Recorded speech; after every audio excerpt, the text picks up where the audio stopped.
दोस्तों नमस्कार। आज एक बार फिर आपके सामने आपको देखने के लिए सुनने के लिए मैं रॉकिंग राकेश। आज हम 8वें सेशन में हैं जिसका नाम है LOL लर्निंग्स ऑफ लॉकआउट। अब तो मुझे शाम को आदत सी हो गई है, इंतज़ार रहता है कि कब 7 बजेंगे, कब मैं आपके सामने आऊँगा, कब आप लोगों से जुड़ूंगा। आज मेरी वाइफ मुझे कहती है कि राकेश तुम रोजाना एक ही टी शर्ट पहन के बैठ जाते हो, कि तुम टी शर्ट नहीं बदल सकते। मैंने कहा यार, मिस्टर इंडिया में अनिल कपूर ने पूरी फिल्म एक सूट के साथ कर दी, पूरी फिल्म। मैं तो टी शर्ट पहन के लोगों को आदत पड़नी चाहिए कि चेहरा आता है, वो चश्मे का फ्रेम होता है, वैसी मूछें, वैसी फेस कट और वही T shirt. So you should know character की कैरेक्टर कैसे दिखता है। हमारे साथ अभी अभी जुड़े हैं वैभव निगम गुड़गांव से, हर्ष चौहान गुड़गांव से, सत्येंद्र श्रीवास्तव रोजाना जुड़ते हैं, शरद मित्तल नोएडा से, सन्नी शर्मा मंगोलपुरी से, और इन सबको नमस्कार और आपका डेली जुड़ने के लिए बहुत बहुत शुक्रिया। तो एक शेर आया था मेरे पास, मैं सुनाता हूं। घर गुलजार सूने शहर, घर गुलजार सूने शहर, बस्ती बस्ती में कैद हर हस्ती हो गई, आज फिर एक बार जिंदगी महंगी और दौलत सस्ती हो गई। सो दोस्तों, ये शुरुआत करने के लिए मतलब लोगों को लगता है कि सब कुछ पैसा ही है, पैसा बहुत कुछ है, आई रेस्पेक्ट दैट, लेकिन पैसा सब कुछ नहीं है। आज आपके लिए जिंदगी में ये चीज जरूरी है कि मैं जीऊं कैसे, मैं खा लूं, मैं सांस ले लूं अच्छे से। तो एक मैसेज आया था मुझे, हमारे एक रिलेटिव है mister Pradeep Goyal, because I want to give credit to people who have contributed in my life. So I don't want to take this credit. Mr. Pradeep Goyal has sent a touching, moving and inspiring message and I just want to share with you. शरद मित्तल कह रहे हैं कि मैं अपना session अपने 7 साल के बेटे के साथ देख रहा हूं। आपके बेटे को मेरा हेलो कहिए, उनको प्यार कीजिए and thank you so much. Pushkar जुड़े हैं अभी, thank you so much Pushkar ji. Mohammad Yasin भाई बहुत बहुत शुक्रिया जुड़ने के लिए। यासीन भाई एक बहुत बड़े स्टील फैब्रिकेटर हैं, बड़े बड़े मॉल्स में, बड़ी बड़ी बिल्डिंग्स के अंदर इनका स्टील फैब्रिकेशन का काम है। सच ए लवली ह्यूमन बीइंग, मतलब इतने ग्राउंड टू अर्थ हैं और इतने बड़े आदमी। आपको देख के लगेगा राकेश भाई ऐसे बोलते हैं, जैसे लगता है कि इतने बड़ा आदमी मेरे को बोल रहे हैं इतने प्यार से। So I am really grateful to Yasin भाई that he is there. So जो मुझे मैसेज मिला एक टचिंग सा, वो मैं फिर शेयर कर रहा हूं। एक 93 साल का व्यक्ति इटली में अभी कोरोना से ठीक हुआ और वो काफी समय वेंटिलेटर पर रहे, और जब वेंटिलेटर से ठीक हो गए तो डॉक्टर्स ने उनको बोला कि आपको केवल 1 दिन का वेंटिलेटर किराया देना है। तो उन्होंने बोला कितना किराया है? इट वॉज 5000, जो भी वहां की करेंसी है, I don't remember exactly whether it's euro और dollar whatever. So you take it Italian dollar. So वहां पर जब उनको बताया गया कि आपको इतने पैसे देने हैं, वो जो 93 साल के वृद्ध व्यक्ति थे वो चिल्लाने लगे, रोने लगे। डॉक्टर्स बोले कि आप परेशान मत होइए, आप क्यों चिल्ला रहे हैं, सब ठीक हो जाएगा, हमने 1 ही दिन का लिया है, हम समझते हैं आपकी बात को। तो वृद्ध व्यक्ति जो बोले, ध्यान सुनिएगा, कि मैं इस बात पर नहीं रो रहा हूं, नहीं चिल्ला रहा हूं कि मुझे वेंटिलेटर का दिन का किराया देना है। मैं जितने भी दिन वेंटिलेटर पर रहा हूं उस सब का मैं किराया दे सकता हूं। मैं इस बात पर रो रहा हूं, इस बात का अफसोस है कि मैं 93 साल तक भगवान की दी हुई फ्री ऑक्सीजन को लेता रहा और मुझे 1 भी रुपया नहीं देना पड़ा, और मैं उसे कैसे चुकाऊंगा। सो दोस्तों, बात यह है कि आज हमें ऑक्सीजन फ्री मिल रही है इतने टाइम से और हम उसको कुछ कीमत नहीं देते हैं, लेकिन जब वेंटिलेटर पे आदमी होता है, उस ऑक्सीजन की कीमत देता है, तो उसे पता लगता है कि मैंने कितनी ऑक्सीजन अभी तक यूज की, उसे कितनी कीमत होगी। तो हमें एनवायरमेंट का ध्यान रखना बहुत जरूरी है, और इसीलिए मैंने आपसे शेयर की कि आप लोग भी एनवायरनमेंट का जहां जहां ध्यान रखें। आजकल देखिए कोई कूड़ा करकट नहीं है, सब कुछ लगभग साफ चल रहा है, क्योंकि सड़क पर हम जा ही नहीं रहे, कूड़ा फेंक नहीं रहे। तो ये मैंने एक छोटी सी, एक टचिंग सी स्टोरी जो मुझे आई थी पहले सुनाई आपको।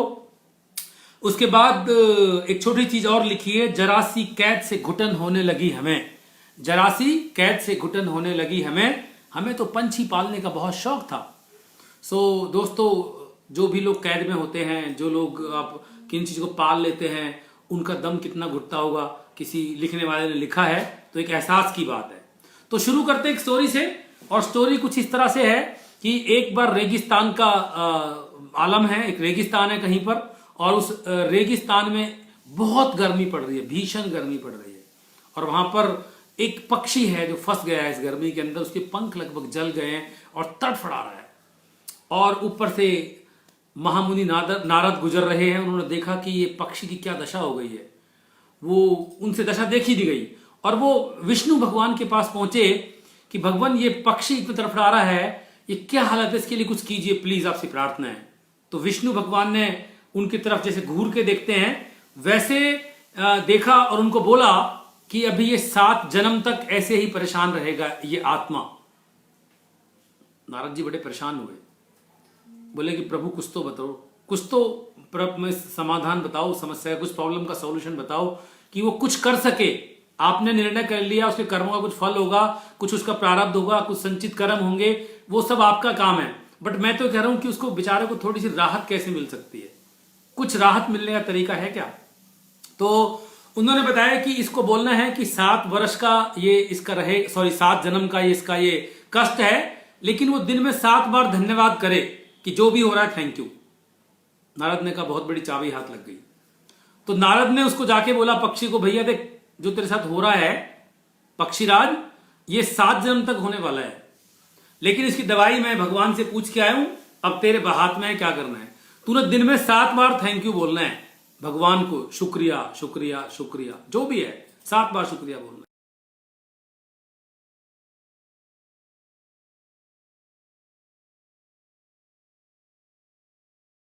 पास कोई तरीका आपने बताए हैं तो उसको हम जरूर करेंगे। और ये कहकर नारद जी निकल लिए। अब नारद जी कुछ दिन घूमते हुए वहां से फिर निकले, देखा कि पक्षी के पर निकल आए हैं, चहचा रहा है और ठीक ठाक घूम रहा है। वो उसके पास पहुंचे, भैया ये सब कैसे हुआ? बोला प्रभु कुछ नहीं, बस आपने बोला थैंक यू बोलना है 7 बार, मैं कहा 7 ही बार क्यों, काम क्या है मेरे पास, मैं सुबह शाम तक एक ही चीज बोल रहा था थैंक यू। वो फिर विष्णु भगवान के पास पहुंचे, बोला प्रभु ये इतना अच्छा होगा, ये तो आप बड़े 7 जन्म। बोला क्या बताऊं नारद, इसने इतना धन्यवाद बोल दिया, वो 7 जन्म का धन्यवाद एक ही जन्म में बोल दिया इसने अभी तक, तो मुझे इसको मजबूरन ठीक करना पड़ा। तो आप दोस्तों समझ लीजिए कि आपके पास जो भी है स्थिति है, कैसी भी स्थिति है, आप उसमें धन्यवाद करें। मैं कल भी कहा था आपको कि जब आपके हाथ में नहीं होता, आपके हिसाब से नहीं हो रहा, तो प्रभु के हिसाब से हो रहा। प्रभु आपसे बढ़िया हिसाब जानते हैं कि उनको क्या होना चाहिए। पुनीत सिंह कथुरिया जुड़े हैं अभी, जो कि एक स्टॉक एक्सचेंज के माहिर हैं। सोनिका गौतम जुड़ी हैं, अभी पूजा अरोड़ा जुड़ी हैं। हर्ष चौहान कह रहे हैं कि 7 बजे का समय शाम का सबसे रिफ्रेशिंग होता है, थैंक यू हर्ष भाई। अमित अग्रवाल जुड़े हैं, थैंक यू सो मच। आशीष आनंद फरीदाबाद से जुड़े हैं, सबको बहुत बहुत शुक्रिया जुड़ने के लिए। अगले पड़ाव पर चलते हैं। लोगों को लग रहा है कि अरे पुलिस बहुत परेशान कर रही है, हर चीज लाइन में लो, 1 मीटर बाद दूर खड़े हो जाओ, और ये नहीं कर सकते वो नहीं कर सकते, बड़े नियम कायदे कानून हो गए। तो आपको जैसे कि मैं हमेशा रोजाना ही एक थेरेपी देता हूं, तो आज मैं फिर आपको एक थेरेपी देता हूं, और उस थेरेपी में आपको लगेगा कि हम जिस स्थिति से गुजर रहे हैं वो स्थिति हमारे लिए अच्छे के लिए है, या उसमें हम कैसा अनुभव कर सकते हैं अच्छा। तो सब लोग अपनी आंखें बंद कर लें, जैसा कि रोजाना मैं आपको बताता हूं। अपनी कमर सीधी कर लें, आंखों को इत्मीनान से बंद कर लें, don't worry you are safe.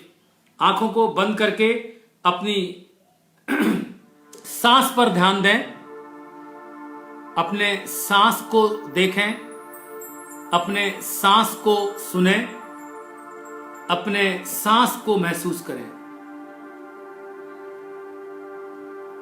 आपके विचारों को स्वतः ही आने और जाने दें। Let your thoughts come and go. मानो कि यही आपकी जरूरत है और यही आपको मिला हुआ है। Just focus on your breath, be with your breath, feel this power of life, power of future. Focus on your breath. ऐसा महसूस करें अपनी मानसिक आंखों से। Just visualise that you are sitting in an international flight and you are going to Germany, and you are enjoying the services of hostesses, you are getting good food, enjoying the interior ambience, and you are enjoying the flight. Everything in flight is awesome. You are landing in Germany. You are sitting in a cab going to your hotel. You are just relaxing in your hotel in sofa. Just feel the comfort of the sofa in a 5-star hotel in Germany. Now you are coming out from your hotel towards market, and you are seeing that people are walking in queue with a difference. You are going to a restaurant where you are waiting in a queue and you are watching people very carefully. Nobody is anxious to go ahead. They are comfortably waiting for the turn. Next person may take any amount of time, but you are enjoying because people are doing that. So you're enjoying the queue. Now you have taken your food, enjoying your food. Now you are appetizing your plate in a bin. अपनी plate को आप खाली कर रहे हैं क्योंकि सभी लोग ऐसे कर रहे हैं. There is a discipline. Now you are going on road. You see a red signal and people are stopped before zebra line. There is no policeman. Even people with kids, small kids and dogs are stopping themselves before the signal, and people are enjoying. It's their culture. You have spent 7 days there and you are doing what country's rules say, what people are doing there. You are following the discipline. Coming back, you are in a return flight and you are discussing among yourself what was a lovely time. We enjoyed a lot. There was so much discipline. Everything was so nice, well placed. People are so loving. You are landing in India, Indira Gandhi International Airport, and you are sitting in a cab. You are still discussing and missing the memories you had in Germany. And again you have started to crib that nothing can happen in India. And one of them tore a chocolate and threw the chocolate paper outside. And among yourself, one said, we should not do that. We have practiced in 7 days not to litter garbage on roads. They stop the cab and you are picking your garbage and feeling discipline. You are not feeling any fear of any policeman. You are not feeling afraid or scared of anybody who will tell you what to do, what not to do, because you have become habitual of discipline and you are enjoying it. With closed eyes, lift your hands, rub your palms, अपनी हथेलियों को रगड़ें और दोनों हाथों को अच्छे से गर्म करें.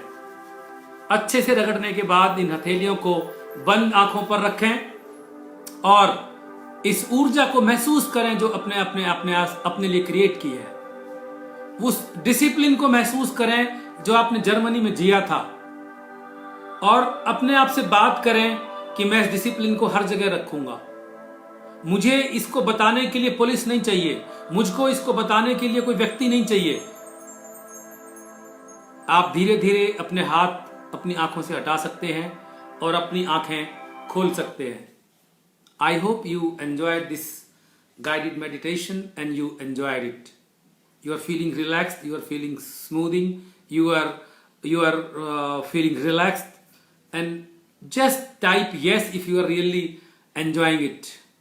अगर आपको ये मेडिटेशन अच्छी लगी या आपको सूदिंग लगी तो आप इसमें लिख के भेज सकते हैं yes I enjoyed it. Jitendra Kumawat Jaipur से जुड़े हैं. Jitendra thank you so much. Satyaveer Singh एक रियल एस्टेट के बहुत बड़े बिजनेसमैन है, वो जुड़े हैं. प्रदीप भदुरिया जुड़े हैं, अभी जुड़ने के लिए बहुत बहुत शुक्रिया. सुशील खंडेलवाल नोएडा से जुड़े हैं, हमारे बड़े भाई हैं और एसपीए के अंदर एक बहुत बड़े पद पर हैं. ये बहुत ही मशहूर फोटोग्राफर हैं. इनकी बहुत सारी गैलरीज हैं, बहुत सारे ये सेमिनार्स करते हैं, फोटोग्राफी क्लासेस लेते हैं. सुशील भाई जुड़ने के लिए बहुत बहुत शुक्रिया. अभी नीचे मोहम्मद यासीन कह रहे हैं वंडरफुल, थैंक यू।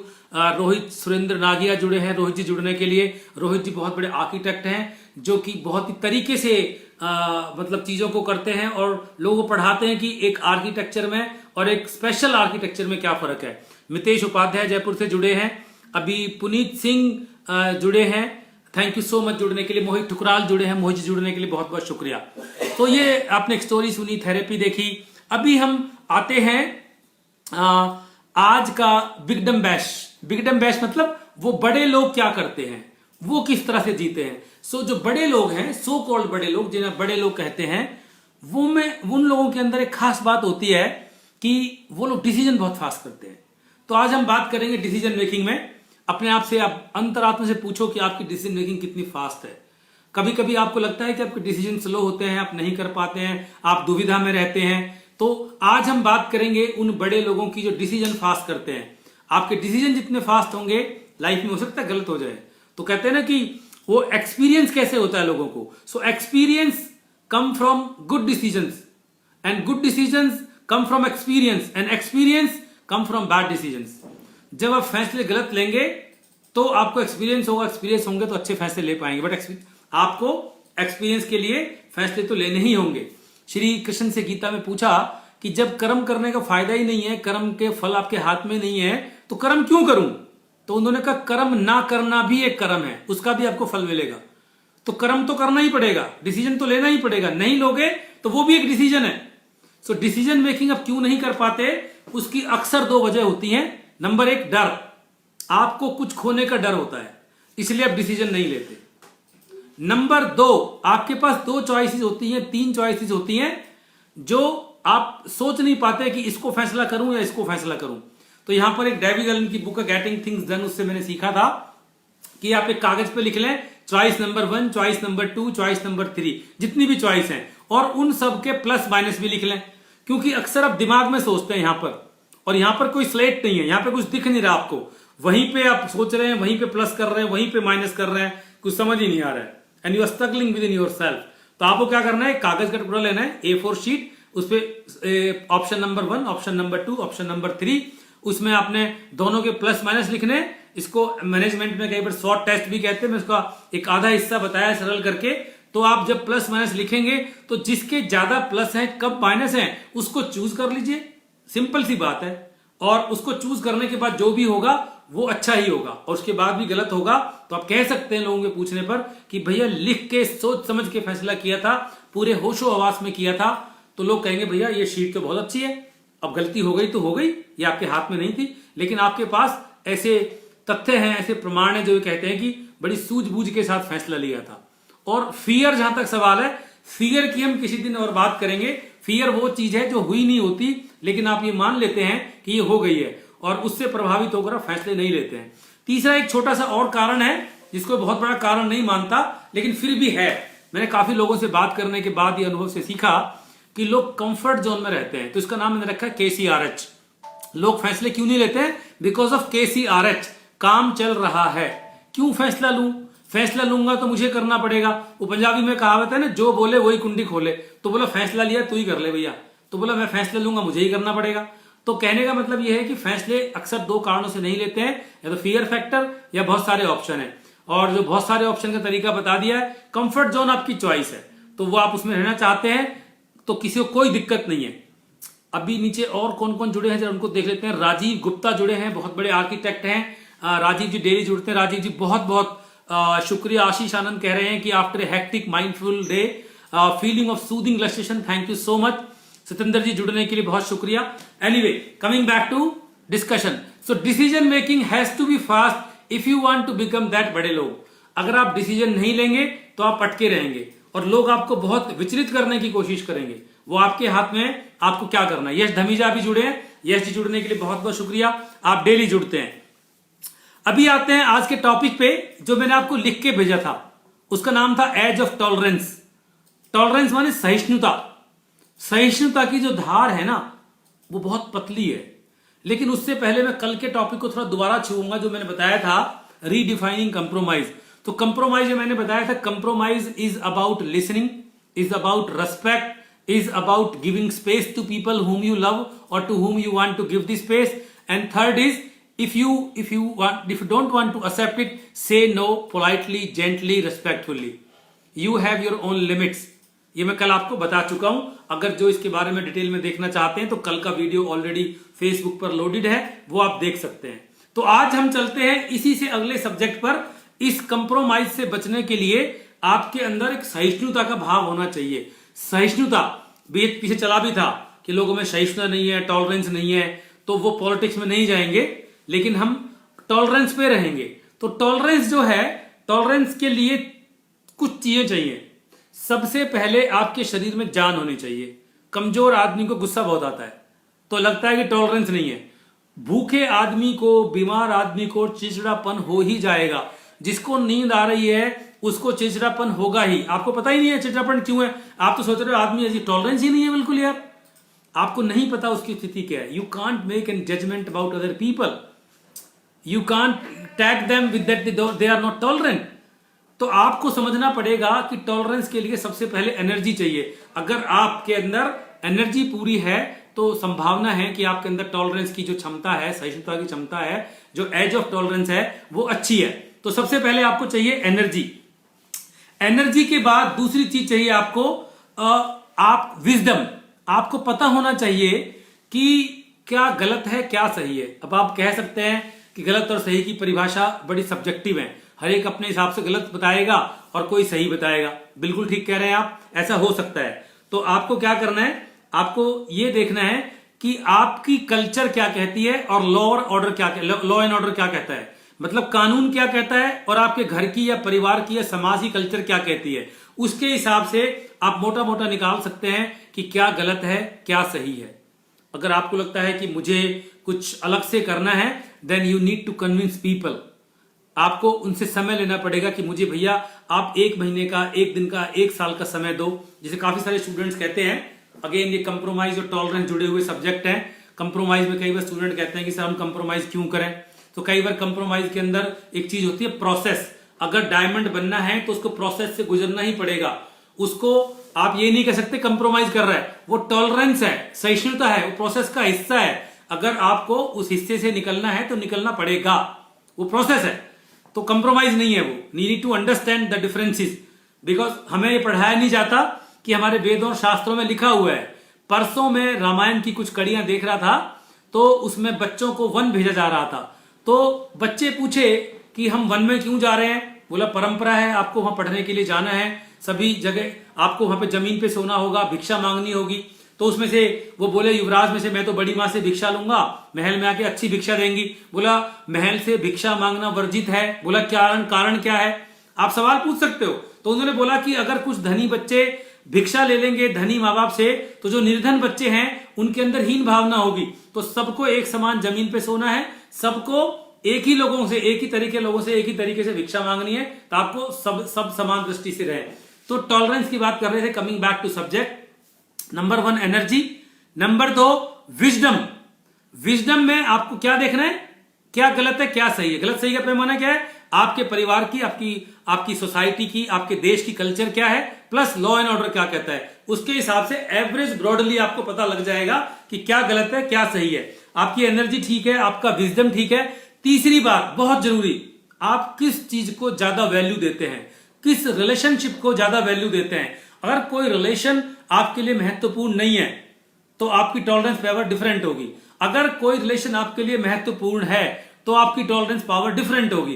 तो आपको यह ध्यान रखना है कि आप किस चीज को कितना वैल्यू देते हैं, या दूसरे शब्दों में आपकी अपनी वैल्यूज क्या हैं. तो आपकी वैल्यू होता है कि पैसे की ज्यादा वैल्यू है, रिलेशनशिप की कम है. कई लोगों को रिलेशनशिप की वैल्यू ज्यादा है, पैसे की कम है. जैसे मैं अपनी बात करूं, मेरे लिए नंबर 1 प्रायोरिटी जो वैल्यू है फिटनेस है. उसके बाद मैं बात करता हूं कि मेरे पास सोर्सेज, मेरी फैमिली. उसके बाद मैं किसी और चीज की बात करूंगा. मैं बाकी चीजों को वैल्यू बाद में करूंगा. मेरे लिए अगर मेरी माताजी सामने है तो हो सकता है कि मैं उनको वैल्यू ज्यादा दूं, काम कोई बाद में करूं और सेहत कोई बाद में देख लूंगा. So you need to understand 3 things, energy, wisdom and your values for anything और एनीबडी.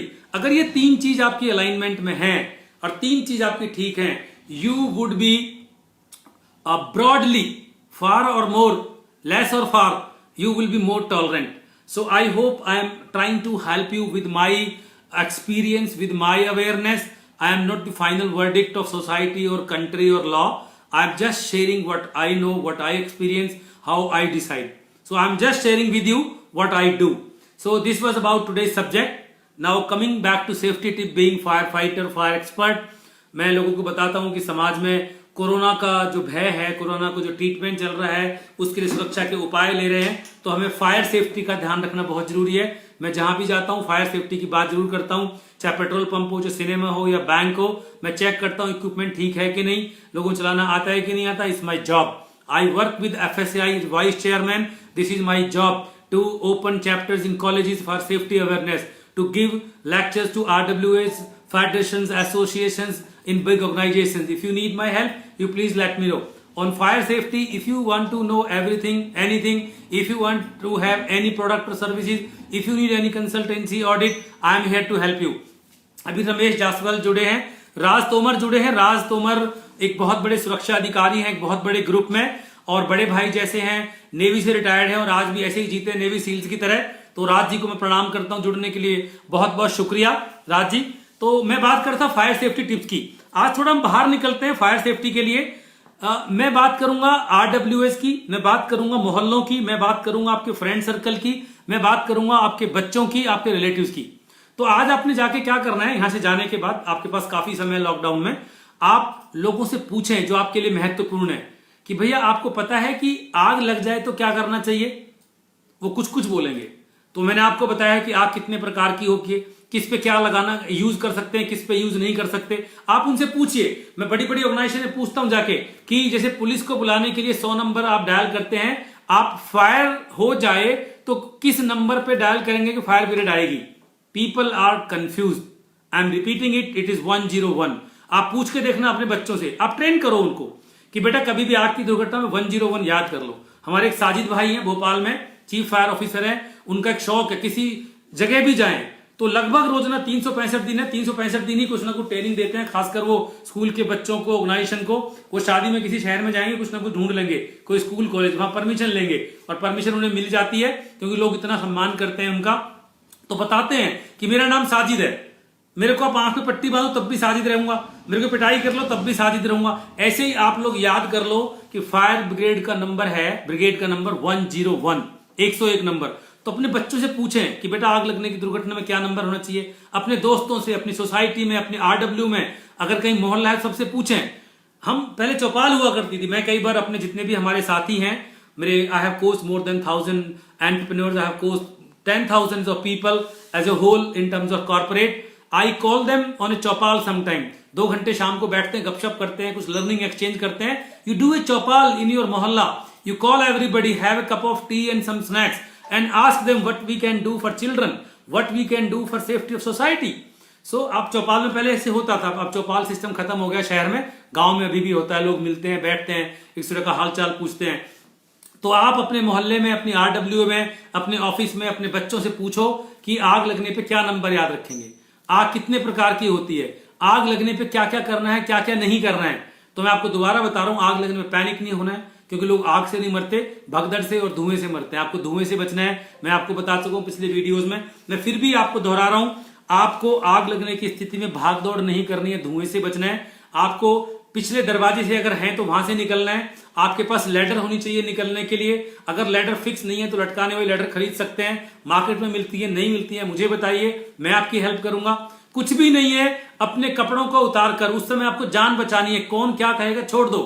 अपनी चुन्नी से, साड़ी से, अपने कपड़ों से, पैंट से, जीन से, शर्ट से एक मोटी सी रस्सी बनाइए मजबूत, उसको बांधिए और पकड़ के नीचे उतर जाइए, कूदिए मत। आप याद कीजिए वो सूरत की घटना जहां बच्चे कूद रहे थे, वो वीडियो पूरा देखना मुश्किल हो जाएगा, जहां बच्चे कूद कर जान दे रहे थे अपनी।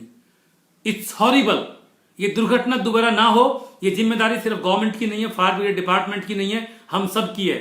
हम YouTube के ऊपर खाना बनाना सीखते हैं, गिटार बनाना सीखते हैं, लेकिन ये क्यों नहीं सीखते कि हमें सेफ्टी के लिए क्या करना चाहिए। तो आप ध्यान रखें कि फायर सेफ्टी के लिए क्या क्या तैयारी करनी है। आप उनसे पूछ सकते हैं कि आप जानते हैं, नहीं जानते हैं तो आप इसके बारे में देखिए। तो आपको मीटर के ऊपर पानी नहीं डालना है, आपको कूदना नहीं है, कहीं से धुएं से बचना है आपको।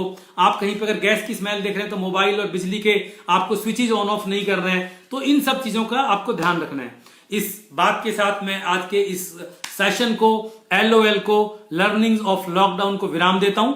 और आपके कोई सवाल हैं तो जरूर लिखें, आप यहां पर छोड़ेंगे, मैं आपके सवालों के जवाब दूंगा। कोई टॉपिक आप चाहते हैं कि वो डिस्कशन करें, जैसे बहुत दिन से टॉपिक मेरे दिमाग में चल रहा है, आपको अच्छा लगे तो मुझे बताइएगा।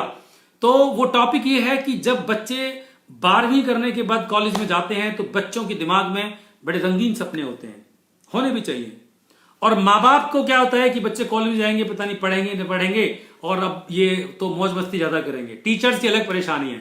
सो I am planning a programme for children who are going to college from 12th. So if you think that your children need it, please let me know, we can organize it for you. So आप मुझे बताइएगा, ऐसी कोई और subject आपके दिमाग में आता है जो आप चाहते हैं कि मैं डिस्कस करूं, यहां पे लिख के भेजें, उस पर हम बात कर सकते हैं। और आपको ये वीडियो, ये बात अगर अच्छी लगती है तो शेयर करें, लाइक करें, अपने साथ इस लिंक को और लोगों को भेजें, अपनी फैमिली को साथ बैठें। अभी कौन जुड़े हैं एक बार देख लेते हैं, कोई और जुड़े हैं तो इनका नाम अगर मुझे दिख रहा है तो सुरेश चंद जी जुड़े हैं, यश धमीजा, सुरेश चंद, अमित दुआ जुड़े हैं। अमित दुआ, आपने बहादुरगढ़ में पकौड़े वालों का नाम सुना होगा, उसको बहुत बड़ा ब्रांड बना दिया, इनकी बहुत सारी ब्रांचेस खुल गई हैं। Amit ji thank you so much. मोहित ठुकराल एक एथलीट कोच हैं, बहुत अच्छे स्टैंडिंग कॉमेडियन हैं। और यासीन भाई कह रहे हैं थैंक यू राकेश भाई फॉर द इनसाइट। सर आपका शुक्रिया, आप ही लोगों से सीखता हूं, आप सबको साथ में ले लेता हूं और आप लोगों की बड़ी कृपा है। सो इस बात के साथ अपनी वाणी को विराम दूंगा। कल 7 बजे ध्यान रखिएगा, शाम को सब लोग अपने परिवार के साथ बैठें। आप यकीन मानिए इस LOL के अंदर इतनी सारी चीजें आपको मिलने वाली हैं जो एक ही बार में इस लॉकडाउन के अंदर आपकी बहुत सारी एजुकेशन, जिसकी डिग्री नहीं मिलेगी, जिसका सर्टिफिकेट नहीं मिलेगा, but you would go to next level in life, I promise you. Good night.